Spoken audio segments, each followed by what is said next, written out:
ओम श्री परमात्मा ने नमः। कुछ ज्ञान की बातें जो आपको जानी चाहिए। दिल भावनाएं व्यक्त करना जानता है और हर शब्द का भी एक अर्थ होता है।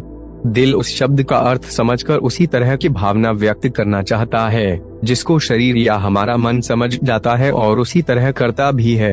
हर वे ध्वनि चाहे औकार हो या कोई गाली ही क्यों ना हो, उसका दिल पर उस तरह से ही प्रभाव होता है और दिल उस तरह की भावना व्यक्त करता है मन या शरीर के माध्यम से। अशब्द गाली सुनने पर गुस्सा भी इसी कारण से आता है। दिल को ठेस पहुंचती है और वो वैसे ही भावना व्यक्त कर देता है। इसका अर्थ ये हुआ कि सच्चे दिल से दिया श्राप, वचन या वरदान सत्य जरूर होता है। जिस तरह की दिल की भावना से ये सब दिया जाता है वैसे ही ये फलित भी होती है और उसकी आगे की नियति भी बनती है। इसलिए जब हम अच्छी बातें, चाहे वो भजन हो, वेद ध्वनि हो या ओंकार हो, सुनते हैं तो हमारा दिल और दिमाग दोनों की मलिनता दूर हो जाती है, जिसके कारण भगवान में मन भी लगता है निश्चल भाव से। दिल को सुख या दुख होने पर वे भावनाएं व्यक्त करता है जिसे मन मस्तिष्क के माध्यम से उस भाव को समझता है जो उसे करना होता है।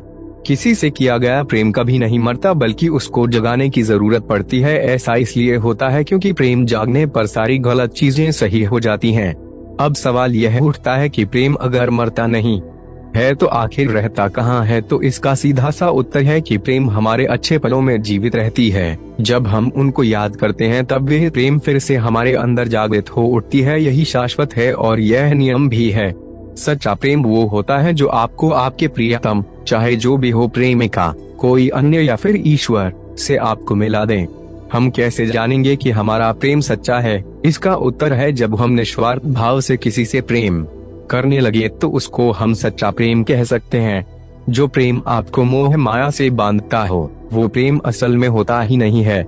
इसलिए जो निश्चल भाव से ईश्वर को प्रेम करता है उसके लिए सभी रास्ते खुल जाते हैं और वो ईश्वर को पा ही लेता है। अगर कोई सच्चे दिल से सही राह पर चलता है तो उसको डर इसलिए नहीं लगता है क्योंकि उसके दिल को यह यकीन होता है कि वो सही है। उसे यह क्यों लगता है कि वे सही है और सही राह पर चल रहा है? क्योंकि उसका दिल सच्ची गवाही देता है कि जो वो कर रहा है वे सही है। सच्ची निष्ठा और लगन से किया गया कार्य विफल नहीं होता, चाहे वह जिस क्षेत्र में हो। जिसका कारण उसकी सच्ची निष्ठा है कार्य के प्रति या फिर लक्ष्य के प्रति।